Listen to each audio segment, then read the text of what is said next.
Sanibonani bafethu. Today I want to say ukusebenza kanzima bafethu kuyabhadala ayikabi. Yabo mosebenza kanzima udedicate esipanini sakho sobona ama results amahle bafethu. Yabo today I want to say congratulations.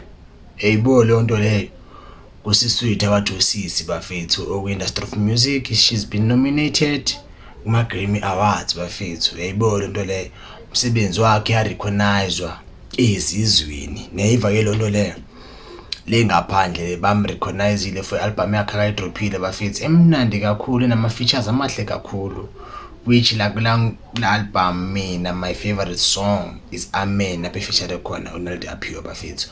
So le video ngenzela ukuthini ukuthi simcongratulate bafethu for ispan sakhe esihle kangaka senzile bafethu nokuthi a recognize bafethu emazweni. Lonto le into enkulu le bafethu ngendlela eyisimanga, especially kuma Grammy bafethu company enkulu kakhulu leyana bafethu, and the company like has been here for years and years.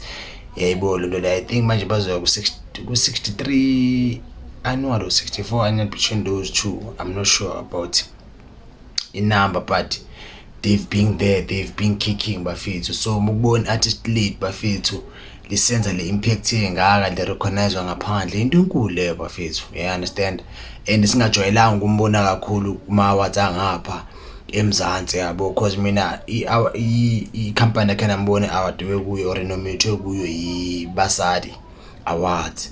So manibona umsebenzi omhle kanje bemrecognize sponsor yakhe, like ngiba happy because it shows bafethu ukuthi amazwe they recognizing our people manje. Yayibo le nto le abantu bangaphandle baya recognize ama talent wethu, ba recognize umculo wethu, which like into grand leyo, ba recognize ama artist wethu.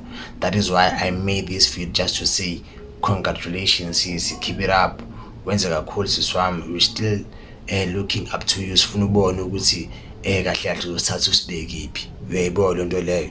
So ngamanye amagama kube kuphusha siswami negativity, ama discouragement, zonke into ezinegative eza endleleni yakho yenze sure ukuthi udila nazo ngale ndlela odila nazo njengamanje. VKS is out. Wayase.